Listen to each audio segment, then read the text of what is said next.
I'm standing in the middle of First National Bank on a Tuesday afternoon, and I can feel every eye in the room watching me. My hand is steady as I slide a set of house keys across the polished desk toward my son-in-law, Curtis. His face has gone from confident to confused in about 3 seconds flat. "Here," I say, keeping my voice calm and level. "Take the house. Good luck with the mortgage." Curtis blinks at me like I just spoke a foreign language. What do you mean, Bernard?" I lean back in my chair, and for the first time in months, I feel something close to peace. "I mean exactly what I said, son. You wanted the house. You got it. Every bill, every repair, every property tax payment.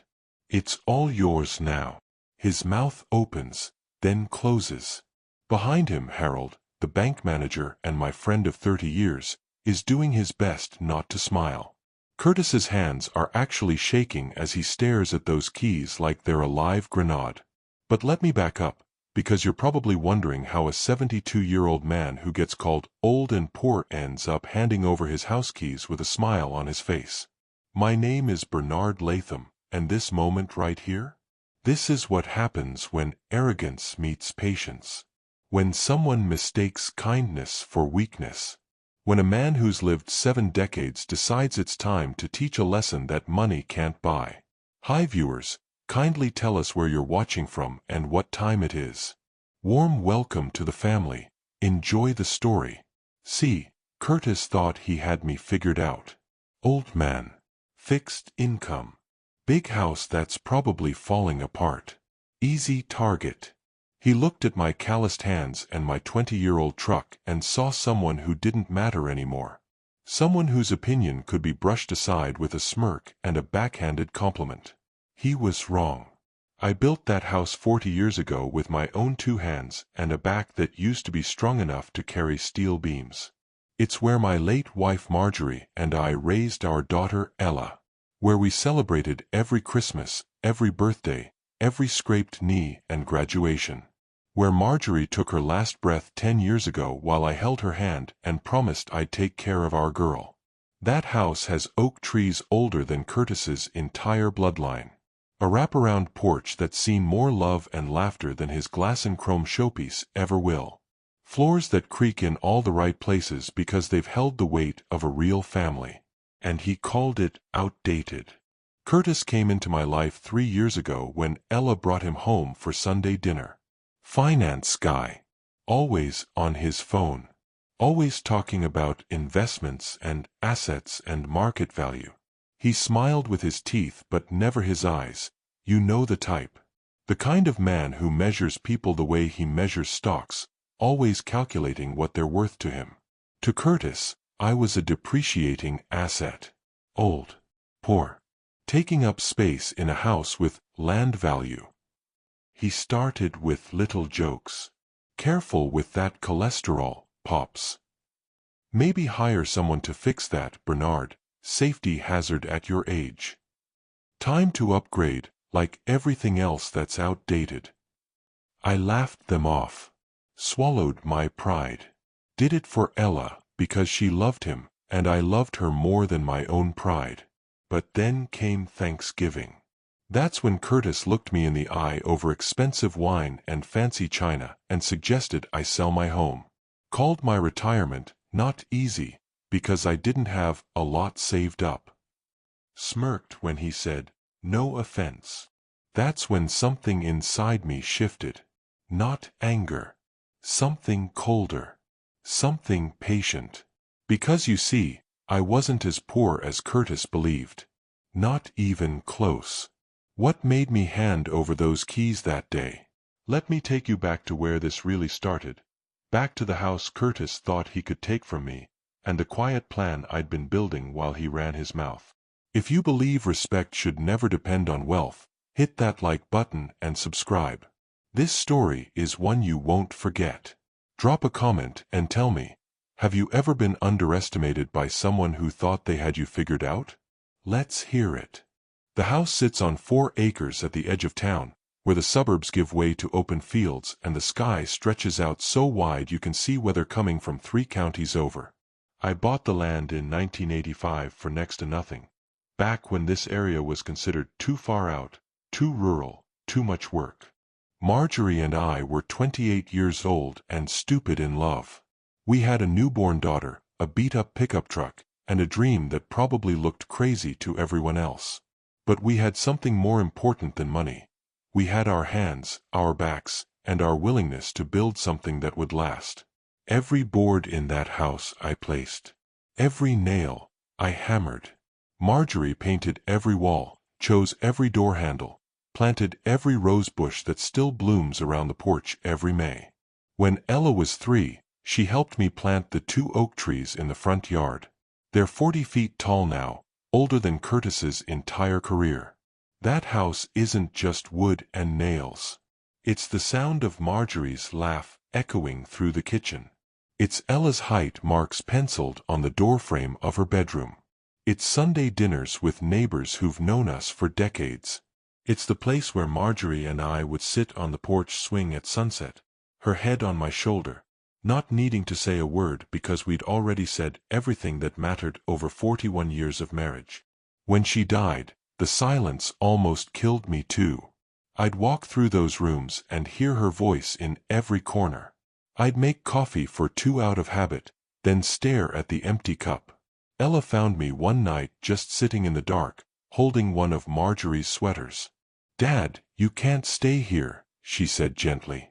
"It's too much. Too many memories." But I shook my head. "Your mother is in every inch of this place. If I leave, I lose her all over again." Ella cried and hugged me. "Then I'll visit every week. You won't be alone, Dad. I promise." And she kept that promise. Every Sunday like clockwork, even after she married Curtis 2 years ago. She'd bring groceries, help with the garden, sit with me on that same porch swing where her mother and I used to watch the sun go down. Then Curtis started coming with her. At first, he was polite enough. Shook my hand firm. Called me sir. Complimented Marjorie's rose bushes. But I could see him calculating, always looking around with those sharp eyes, like he was appraising everything he saw. "This is a lot of house for one person," he said once, standing in my living room. "Must be expensive to heat in the winter." "I manage just fine," I told him. He smiled that smile that didn't reach his eyes. "I'm just saying, Bernard, you're not getting any younger. Stairs, maintenance, yard work, it adds up. Ever think about downsizing? Getting something more manageable?" Manageable. Like I was a problem that needed solving. Ella jumped in quickly. "Dad loves this house, Curtis. It's his home." Of course," Curtis said, raising his hands like he was being reasonable. "I'm just thinking about what's practical. What makes financial sense." Financial sense. That was Curtis's religion. Everything had to make financial sense. Love didn't. Loyalty didn't. Memories didn't. Only numbers on a spreadsheet mattered. I should have seen it then. The way he looked at my home like it was already his. The way he walked through rooms measuring spaces with his eyes. The way he'd tap on walls like he was checking structural integrity. He wasn't visiting his father-in-law. He was scouting property. And me. I was just the old man standing in his way. Have you ever had someone walk into your life and treat your treasures like trash? Let me know in the comments. And if you're feeling this story, make sure you're subscribed, because Curtis is about to learn that old doesn't mean powerless. The insults started small. So small you could almost convince yourself you imagined them. We were having dinner at my place one Sunday evening. Ella had made her mother's pot roast recipe, and the house smelled like home used to smell. I reached across the table for the bread basket, and Curtis looked at me with this concerned expression. "Careful there, Pops. Gotta watch that cholesterol at your age. Heart disease is the #1 killer for men over 70, you know." He said it with a smile, like he was being helpful. Ella's fork paused halfway to her mouth. Curtis. What? I'm just looking out for him, babe. It's called caring. I set the bread down. I appreciate the concern, son. My doctor says I'm doing just fine. For now, Curtis said, buttering his own bread. But prevention is everything, right? That's why we're thinking about our future, making smart choices now so we don't end up struggling later. The way he emphasized struggling felt deliberate, like he was describing me. A few weeks later, Ella called and asked if I needed help fixing a broken railing on the front porch. I told her I had it handled, but she insisted on bringing Curtis along. He's good with tools, she said. Curtis showed up in designer jeans that probably cost more than my entire toolbox. He stood on my porch looking at the railing like it was a car accident. You really should hire someone, Bernard. This whole porch is a safety hazard. Wood's rotting in places. Honestly, it's a lawsuit waiting to happen. I'd already pulled out the rotted section and cut a replacement board. This porch has stood for 40 years. I know every inch of it. Curtis laughed, not mean, just dismissive. Yeah, well, 40 years is a long time. Maybe it's time to upgrade. Like everything else that's outdated. I looked at him then. Really looked at him. At his expensive watch and his perfect hair and his smooth hands that had never built anything in their life. This place has stood longer than you've been alive, son. His smile tightened. Right. Of course. I'm just saying, at some point you have to be realistic about what you can maintain. Ella was standing behind him looking mortified, mouthing, "I'm sorry," at me. But Curtis didn't even notice. He was already on his phone, probably checking his stocks or texting someone more important. That's when I realized something. Curtis didn't see me as a person. He saw me as an obstacle. An old man taking up space in a house that could be his. Every comment, every suggestion, every fake concern, it was all him trying to push me toward the exit. And the worst part? Ella loved him. She'd braided her life together with his, and untangling that would hurt her. So I kept my mouth shut, smiled, nodded, let him think he was winning. Because here's what Curtis didn't understand about old men. We've had decades to learn patience. We know how to wait, how to watch, how to let someone hang themselves with their own rope while we stand back and stay quiet. You can forgive ignorance. You can forgive a mistake. But arrogance? Arrogance is a pattern. And patterns can be predicted. I just had to wait for Curtis to show me his. If you've ever swallowed your pride to keep the peace, you know exactly how I felt. Drop a comment and let me know, how long would you have lasted? And don't forget to hit that like button if you're here for the payoff. Thanksgiving arrived cold and clear. Ella called 2 weeks before and invited me to dinner at their place. Curtis just got promoted, Dad. We want to celebrate with you. Their house was everything mine wasn't. Sharp angles. Floor-to-ceiling windows. Furniture that looked like it belonged in a museum, not a home. Everything was white or gray or black. No color, no warmth, no soul. The kind of place where you're afraid to touch anything because it all looks expensive and breakable. Curtis answered the door in a cashmere sweater, holding a wine glass. Bernard, come in, come in. Welcome to our humble abode. Humble. Right. Dinner was fancy. Turkey with some kind of glaze, vegetables I couldn't pronounce, wine that Curtis made a big show of decanting. He kept talking about his promotion, his bonus, his plans to diversify the portfolio. We're really building something here, he said, looking at Ella with what I guess passed for affection in his world. Setting ourselves up for success. Thinking long-term. Ella smiled and squeezed his hand, and I felt something twist in my chest. She looked happy. Or maybe she'd just gotten good at looking happy.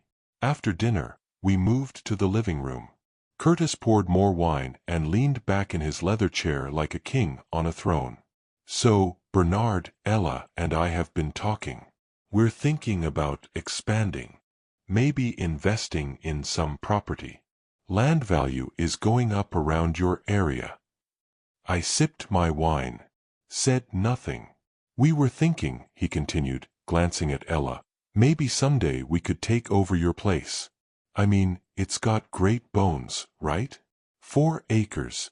Good location. With some renovations, it could really be something. Ella's face went red. Curtis, we talked about this. I know, babe, but hear me out. He turned back to me, his expression all fake sympathy. Maintaining that property must be expensive, Bernard. And retirement's not easy, especially when you don't have, a lot saved up. There it was. The knife slipped in smooth. He kept going. I'm just being honest here. It makes sense to downsize at your age. Live simpler. Maybe sell while the market's good, take the cash, get yourself a nice little condo somewhere. Less stress, you know. He smiled. No offense. Those 2 words hung in the air like smoke. Ella looked like she wanted to disappear. Curtis, that's not, Dad, he doesn't mean. But Curtis just shrugged. I'm being practical. It's what Dad would want, right? To make smart choices. I set my wine glass down carefully. My hands were steady, but inside, something had snapped into place. Not anger. Something colder. Something patient. You think I'm poor, I said quietly. Curtis blinked. What? No, I didn't say. You think I can't afford my own home. That I'm struggling. That I need your help. Bernard, I'm just trying to. I stood up. Thank you for dinner, Ella. It was delicious. Dad, please don't. I'm tired, I said, kissing her forehead. It's a long drive home. Curtis stood too, looking uncomfortable for the first time all night. Look, if I offended you. You didn't, I lied. Good night, son. I drove home in silence, the November wind cutting across the empty fields. When I pulled into my driveway and saw my house, my home, the one Marjorie and I built with our own hands, I made a decision. Curtis wanted to play games with my legacy? Wanted to treat me like a problem to solve? Wanted to measure my worth in dollar signs? Fine. Let's play. That night, I decided something important. If Curtis wanted to see me as weak and poor, I'd let him. Right up until the moment he realized his mistake. Have you ever let someone underestimate you on purpose? Tell me about it in the comments. And if you're loving where this is going, smash that subscribe button, because the real game is just beginning. The Monday after Thanksgiving, I drove into town and walked into First National Bank. Harold Grimes had been the branch manager for 23 years. We'd gone to high school together back when this town was half its current size. He looked up from his desk and grinned when he saw me. Bernard Latham. Haven't seen you in here since you deposited that insurance check last year. What brings you by? I sat down across from him. I need to talk to you about my house. Harold's smile faded. You're not selling, are you? Marjorie would haunt both of us.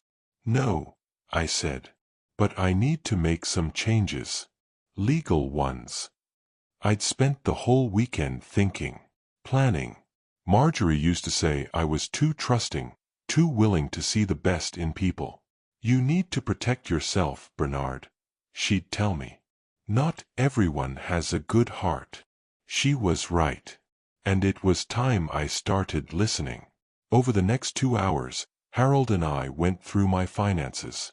People in this town thought I was just getting by on Social Security and a small pension. They saw my old truck, my work boots, my simple life, and assumed that was all there was. They were wrong. I'd worked construction for 47 years. Saved every bonus, every overtime check. Invested carefully, nothing flashy, just steady mutual funds and bonds. When my brother passed away 5 years ago, he left me a trust fund I never touched. And Marjorie, God rest her soul, had been a schoolteacher for 30 years. Her pension alone could cover my expenses twice over. I wasn't rich, but I wasn't poor either. I just didn't see the point in flashing money around like it was a personality trait. Curtis, though. Curtis needed to learn that lesson the hard way. "What exactly are you planning, Bernard?" Harold asked, leaning back in his chair. "I'm transferring the deed to my house into Ella's name," I said. "With one condition: any financial changes require both our signatures. No refinancing, no loans, no mortgages without my approval." Harold raised an eyebrow. "That's specific." "Curtis is going to try something," I said. "I don't know what yet, but he's circling like a shark. He thinks that house is his future investment. He's going to make a move. And you're going to let him?" I smiled. "I'm going to give him exactly enough rope to hang himself with." Harold drew up the paperwork. Within a week, the deed was transferred.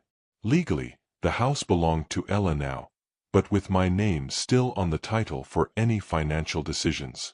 Curtis would see Ella Weller on the deed and think he'd won. He had no idea what was coming. I went about my days like normal. Tended the garden. Fixed the fence. Visited Marjorie's grave every Sunday and told her about my plan. "You'd probably tell me I'm being petty," I said, kneeling by her headstone. "But you'd also tell me that arrogance needs consequences. So I'm doing this for both of us, honey." The wind rustled through the oak trees like she was answering. 3 weeks after Thanksgiving, Ella called. "Dad, Curtis and I have been talking. We think it might be good if we moved closer to you, to help maintain the property." I could hear Curtis coaching her in the background, his voice low and insistent. "That sounds wonderful, sweetheart," I said, injecting warmth into my voice. "I'd love to have you closer." "Really?" She sounded relieved. "Curtis was worried you'd think we were overstepping." "Not at all. Family takes care of family." When I hung up, I poured myself a glass of whiskey and sat on the porch. The sun was setting orange and gold over the fields. Somewhere in the distance, a dog was barking. Curtis thought he was moving in. He thought he'd convinced Ella. He thought the old man was too tired, too weak, too poor to fight back. He was about to learn that sometimes the quietest people are the most dangerous. Not because they yell, but because they wait. Curtis had no idea what I'd set in motion. He thought he was walking into a gift. But he was walking into a trap. Have you ever played the long game with someone who underestimated you? Let me hear about it in the comments. And if this story has you hooked, hit that like button. You're going to want to see what happens next. Curtis showed up the following Saturday with a clipboard and a measuring tape. I was in the garden pulling weeds when I heard his car pull up. Some foreign thing that purred like a cat and probably cost more than I made in a year back when I was working. He stepped out wearing khakis and a polo shirt, looking like he was about to give a presentation to investors. "Morning, Pops." He waved, all smiles. "Thought I'd come by and take some measurements. Start planning the renovations." Renovations. He said it like it was already decided. Ella climbed out of the passenger side looking uncomfortable. "Dad, we just want to see what's possible. Nothing's set in stone." "Of course, sweetheart. Look around all you want." Curtis walked through my house like he owned it. Tapped on walls. Took pictures. Made notes on his clipboard. "This wall here, total waste of space. We knock it down, open up the whole first floor. Modern, you know. Open concept. That wall separated the kitchen from the dining room. Marjorie had painted a mural on it when Ella was 5, a garden scene with butterflies and flowers. Ella's handprints were hidden in the corner, small and perfect. "That wall stays," I said quietly. Curtis glanced at me. "Right, sure. For now." He kept measuring. He walked through every room, pointing out problems like he was conducting an inspection. "This carpet needs to go. These fixtures are ancient. The bathroom's too small. We'd have to gut the whole second floor." Ella followed behind him, getting quieter with each comment.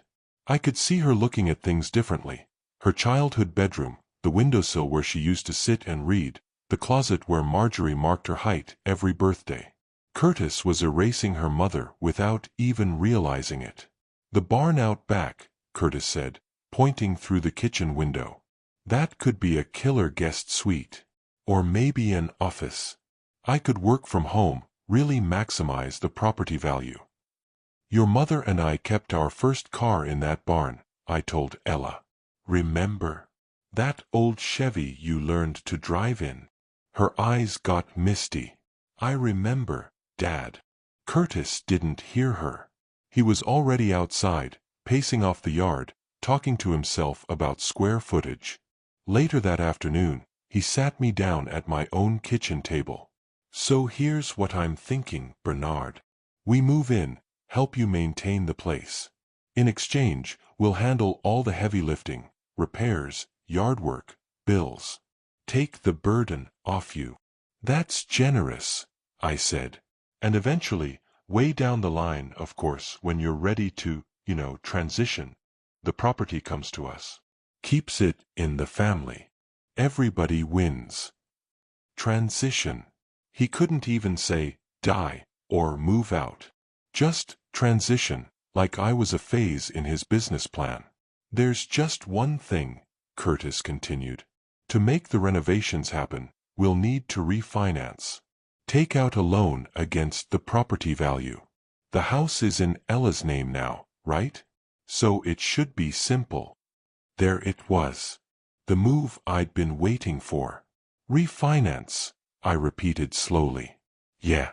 Nothing crazy, just enough to fund the upgrades.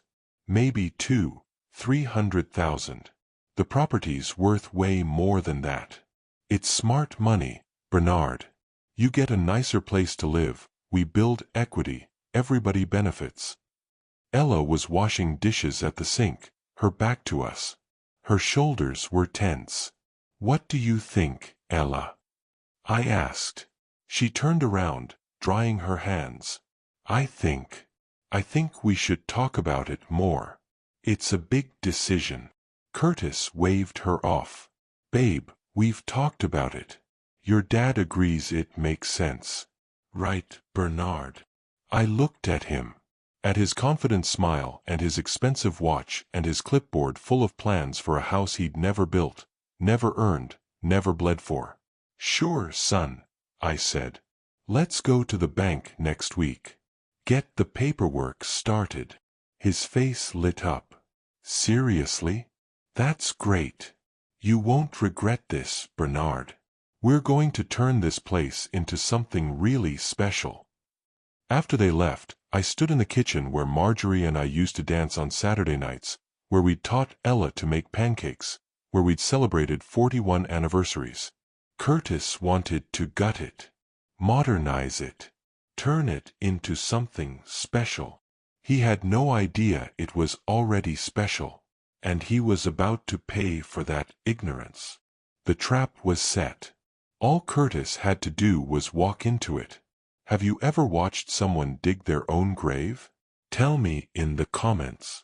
And if you're invested in this story, make sure you hit that like button, because next week at the bank, everything changes.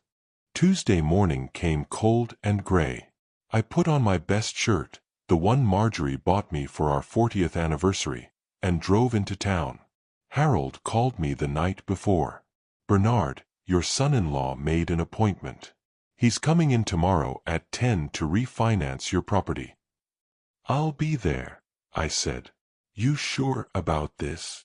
I thought about Curtis measuring my walls, about him calling me Pops, like I was some helpless old fool, about him standing in my kitchen talking about transitions and equity and smart money.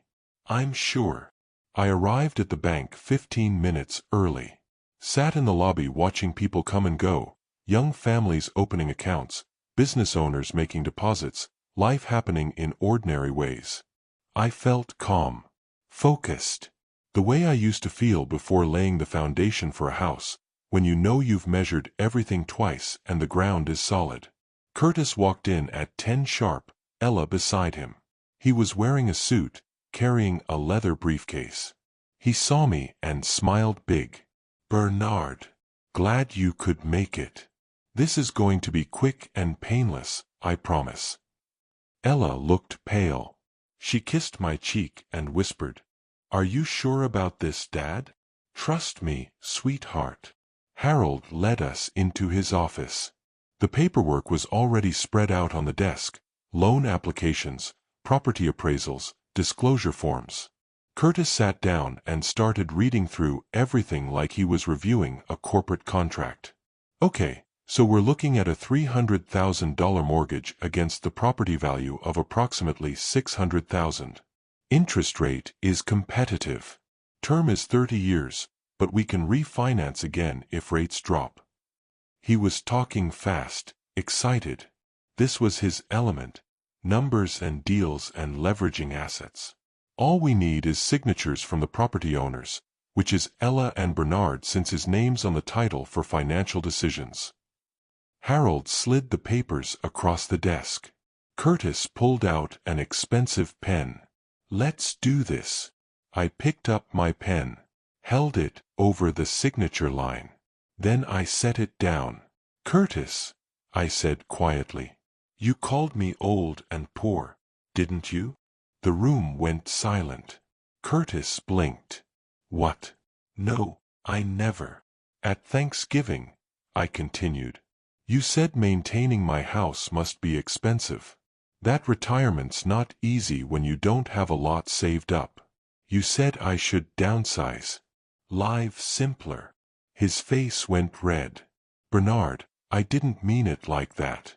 I was just trying to help." "You measured my worth in dollars," I said. "You looked at my home, the one I built with my own hands, where I raised my daughter, where I held my wife while she died, and you saw square footage, investment potential, smart money." Ella's hand flew to her mouth. Curtis stood up. "Okay, look, if I came across wrong, I apologize. But this is business, Bernard. This is about making practical decisions for everyone's benefit." I stood up too. Slowly. My knees creaked, but I didn't care. "You wanted this house," I said. "You wanted to gut it, modernize it, turn it into something that suits you. You wanted me to step aside like a good old man and let you have what I built. That's not." I reached into my pocket and pulled out my house keys. Set them on the desk between us. "Here," I said. "Take them. Take the house. It's yours." Curtis stared at the keys like they were a snake. "What are you talking about?" I turned to Harold. "Make sure the mortgage goes through. In his name. Curtis Weller. Sole borrower." "Wait, what?" "No." Curtis backed away from the desk. "That's not what we agreed. The loan was supposed to be against the property value, not my personal credit." "You wanted to refinance my house," I said calmly. "Well, congratulations. You're getting exactly what you asked for. $300,000 in debt. Property taxes. Maintenance. Renovations. All yours." His face went from red to white. "I can't afford that. The monthly payments alone would be." "Should have thought about that before you called me poor." Harold was typing on his computer, pulling up documents. "The deed transfer to Ella requires both signatures for any mortgage, but Bernard here has the power to assign financial responsibility. If he transfers his portion to you, Curtis, the loan becomes yours. That's insane. Curtis looked at Ella. Babe, tell him this is crazy. But Ella was staring at the keys on the desk, tears running down her face. Not sad tears. Something else. You said my dad couldn't afford his own home, she said softly. You made me think he needed our help. But he doesn't, does he? I shook my head. Never did, sweetheart. Curtis grabbed the edge of the desk. Bernard, please. I made a mistake. I shouldn't have said those things. But you can't just. This is your house. Your home. And you wanted to take it from me. I picked up the keys and held them out. So take it. Prove you can handle what you thought I couldn't. His hand was shaking. He didn't reach for the keys. I didn't think so, I said. I set the keys back down and turned to Harold. Cancel the refinancing. I'll be keeping my house after all. Curtis stood there watching everything he'd planned fall apart. And for the first time since I met him, he had nothing to say. What would you have done in that moment? Drop your thoughts in the comments. And hit that subscribe button, because what happens after this is something Curtis will never forget. A month passed before I heard from them again. I spent that time the way I always did, working in the garden, fixing the porch railing Curtis had called a safety hazard, sitting on the swing where Marjorie and I used to watch sunsets. The house felt peaceful, like it could breathe again. Then one evening in early December, Ella showed up alone. Her car pulled into the driveway just as the sun was going down. She got out slowly, and I could see even from the porch that she'd been crying. Her eyes were red and swollen, her face puffy. I met her at the bottom of the steps. Sweetheart. She collapsed into my arms, sobbing. I held her the way I did when she was little and had fallen off her bike or gotten her heart broken by some boy who didn't deserve her. I didn't say anything. Just held her while she cried. When she finally pulled back, her voice was barely a whisper. It's falling apart, Dad. Everything's falling apart. We went inside. I made coffee while she sat at the kitchen table, the same one where she'd done her homework and learned to play cards and told us she was getting married. Curtis took out the loan, she said finally. Even after what happened at the bank. He went to a different lender. Told them it was for business investments. He put our house up as collateral. My hand tightened on my coffee cup. He did what? $300,000, Dad. He said he had a deal, a sure thing, some investment opportunity his friend told him about. He said we'd double our money in 6 months. I didn't need to ask what happened next. It fell through, Ella continued. The whole thing was basically a scam. Curtis lost everything. And now the bank's calling. We're behind on payments. We might lose the house. She looked up at me with those eyes. Marjorie's eyes, green and honest and full of pain. He blamed me, she whispered. Said if I'd convinced you to refinance your house, we wouldn't be in this mess. That you were selfish for not helping family. Something hot and sharp went through my chest. He said that to you? He's been different since Thanksgiving. Angry all the time. Drinking more. He lost his temper last night and I couldn't stay there anymore. I reached across the table and took her hand. You're staying here. Tonight. As long as you need. Dad, I'm so sorry. You were right about him. You saw it and I didn't, and now. Stop, I said firmly. You loved him. That's not something to apologize for. You saw the best in him, even when he didn't deserve it. That's your mother in you. She always believed people could be better than they were. But you knew. I've lived 72 years, Ella. I've seen a lot of men like Curtis. Men who measure everything by what it's worth to them. But I also know something else. Knowing when to walk away is harder than staying too long. You did the right thing coming here. She cried again, quieter this time. I got up and pulled her mother's old quilt from the closet, the one Marjorie made when Ella was born, stitched with pieces of our old clothes and baby blankets. I wrapped it around her shoulders.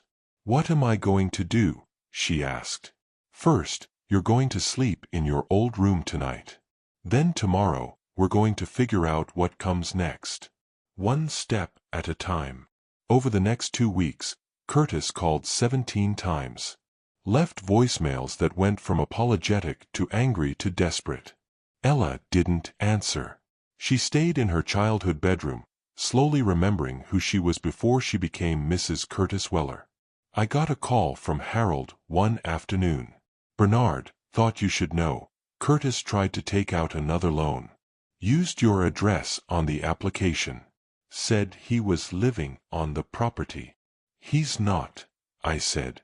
"I know." I denied it. "But he's desperate. He's drowning." "Good." Harold was quiet for a moment. "You're a harder man than I thought, Bernard." "No," I said. "I'm just tired of watching arrogant people hurt the ones I love." Christmas came quietly that year. Ella and I decorated the tree together, the same artificial one Marjorie and I bought 30 years ago. We strung lights on the porch, baked cookies using Marjorie's recipes. Slowly, I watched my daughter come back to life. On Christmas Eve, Curtis showed up. He stood at my door, looking like a man who'd lost everything. And maybe he had. But some lessons cost more than others. What do you think Curtis wanted? Tell me in the comments below. And don't forget to subscribe and turn on notifications, because the ending to this story is something you won't want to miss. I opened the door on Christmas Eve and found Curtis standing on my porch. He looked terrible. His suit was wrinkled, his hair uncombed, dark circles under his eyes like he hadn't slept in days. The expensive watch was gone from his wrist.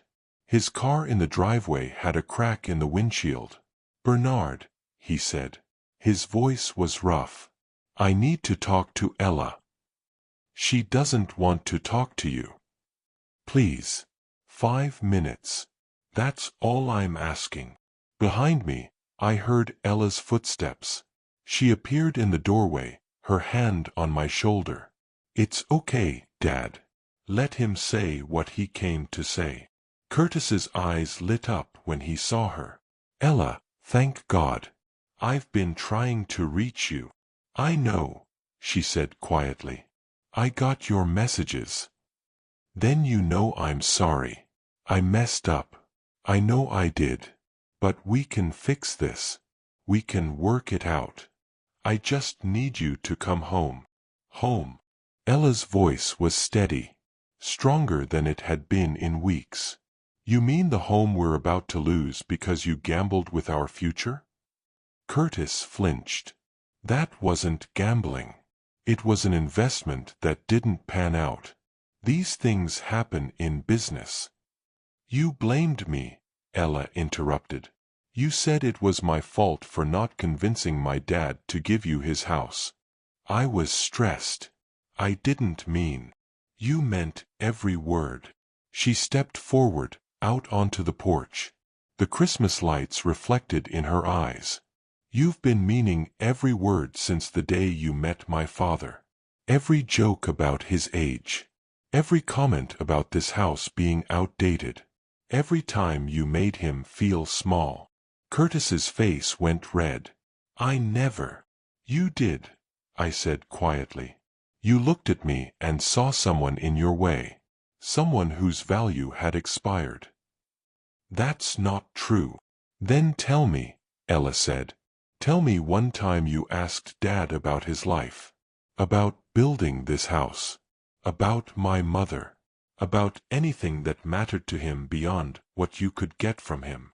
Curtis opened his mouth, closed it, opened it again. Nothing came out. "That's what I thought," Ella said. He turned to me, his expression desperate. "Bernard, please. I know I was wrong. I know I disrespected you. But I'm drowning here.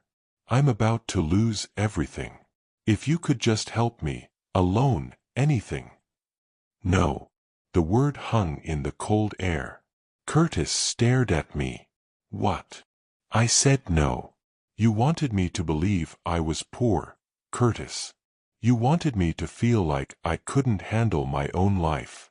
Well, now you get to feel what that's actually like. You're going to just let me fail? I'm going to let you learn. His jaw clenched. This is because of Thanksgiving, isn't it? Because I said you didn't have money saved up. Jesus, Bernard, it was just a comment. You're really going to hold a grudge over some words. Those words showed me who you are, I said. And who you are is a man who measures people by what they can do for him. My daughter deserves better than that. Curtis looked at Ella one more time. Babe, please. Don't do this. I love you. Ella's eyes filled with tears, but her voice stayed firm. Love isn't just words, Curtis. It's respect. It's seeing someone's value beyond what they can give you. My dad built this house with his bare hands. He raised me here. He held my mother while she died in that bedroom upstairs. And you wanted to gut it like it was nothing. I was trying to improve it. It didn't need improving. It needed respect. Just like he did. Curtis's shoulders sagged. He looked at me one last time. You win, Bernard. Happy. This wasn't about winning, I said. It was about teaching you that arrogance has a price. He walked back to his car without another word. We watched him drive away, his taillights disappearing into the December darkness. Ella leaned against me, and I wrapped my arm around her. You okay, sweetheart? She nodded. I'm sad. But I'm also relieved. Is that wrong? No. That's called knowing your worth. We went back inside where the tree lights were glowing and Marjorie's old Christmas records were playing softly. Ella sat on the couch wrapped in her mother's quilt, and I handed her a cup of hot chocolate. What happens now? She asked. Now. I smiled. Now we celebrate Christmas. Just like we used to. And tomorrow, we start fresh. Just us. Just us. And that's more than enough. Curtis drove away that night, and I haven't seen him since. But, Ella, she's rebuilding her life, one day at a time. Have you ever had to walk away from someone you loved because they didn't respect you? Share your story in the comments. And make sure you're subscribed, because our final chapter is coming, and it's about what real wealth actually means. Spring came to the old house like a promise kept. The oak trees Ella and I planted 40 years ago burst into leaf. Marjorie's rose bushes, the ones Curtis called outdated, bloomed in every shade of pink and red. The garden I'd tended through winter came alive with tomatoes and beans and herbs. Ella moved back into her old bedroom permanently. She filed for divorce in January. Curtis didn't contest it. He couldn't afford a lawyer anymore. Last I heard, he'd moved back in with his parents and taken a job at his cousin's car dealership. Harold told me the bank foreclosed on Curtis's house in March. Part of me felt bad for him. But only a small part. The rest of me remembered the way he looked at my home like it was his trophy. The way he made my daughter doubt her own father. Some lessons cost everything. That's how you know they stick. Ella found work at the community center teaching art classes to kids. She'd always been good with her hands, got that from both her parents. She came home covered in paint most days, laughing again, her eyes bright with purpose. One evening in April, we were sitting on the porch swing, watching the sunset paint the fields gold and orange. She leaned her head on my shoulder the way she used to when she was little. Dad. Yeah, sweetheart. Thank you for not helping him. I looked at her, surprised. Thank me. If you'd given in, If you'd refinanced the house or loaned him money, I might have stayed. I might have convinced myself he could change. But you showed me that sometimes love means letting someone face the consequences of their own choices. I squeezed her hand. Your mother taught me that. She said the hardest part of being a parent is knowing when to catch your child and when to let them learn to stand on their own. Do you think he learned anything? Maybe. Maybe not. But that's not our responsibility anymore. We sat in comfortable silence as the sky turned purple, then dark. Lightning bugs started blinking in the grass. Somewhere in the distance, a whippoorwill called out. This house, Ella said softly. It really is special, isn't it? Always has been. Not because of the land value or the square footage or any of that stuff Curtis cared about. No. Because of the people who loved each other inside these walls. Because of the memories in every corner. Because your mother painted that mural in the kitchen, and I carved your name in the basement beam when you were born, and we had 41 years of life happen right here. Ella smiled. Curtis thought he could buy that. Renovate it into existence. Some things can't be bought, I said. And some people spend their whole lives learning that lesson. The divorce was finalized in June. Ella kept her maiden name, Latham. She started selling her paintings at the farmer's market downtown. People loved them, watercolors of the farmhouse, the oak trees, the fields at sunset. She painted memory and love in every brushstroke. One Saturday morning, she came downstairs with a sketchpad. Dad, I have an idea. What if we turned Mom's old sewing room into a proper art studio? Not a renovation, just a refresh. Keep everything that matters, but make it a space where I can work. I think your mother would love that. We spent the next month working on it together. I repaired the window frames while Ella painted the walls a soft cream color. We installed better lighting, built shelves for her supplies, brought in Mom's old rocking chair that had been in storage.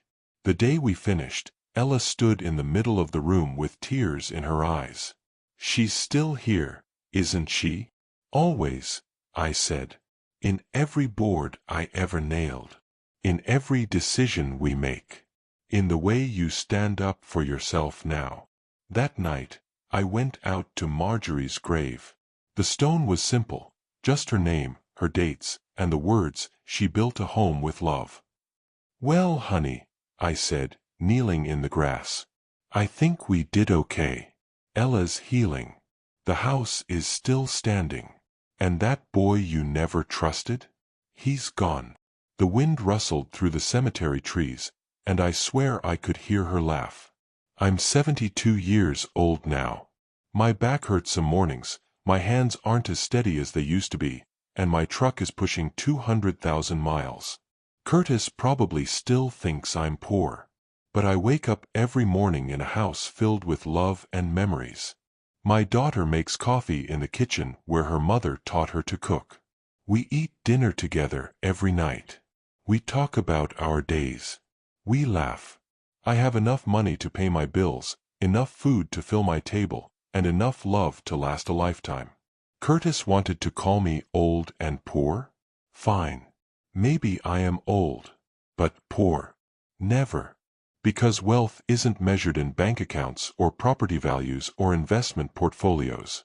It's measured in moments like these, sitting on a porch swing with your daughter, watching fireflies dance in the yard, knowing that you built something that matters. Arrogance is expensive. Respect is earned.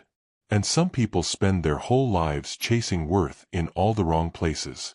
Me. I found mine 40 years ago, in a house I built with my own 2 hands and a woman who taught me that love is the only thing that lasts.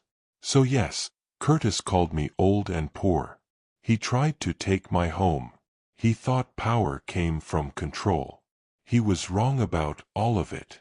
And that's the lesson I gave him for free. That's my story.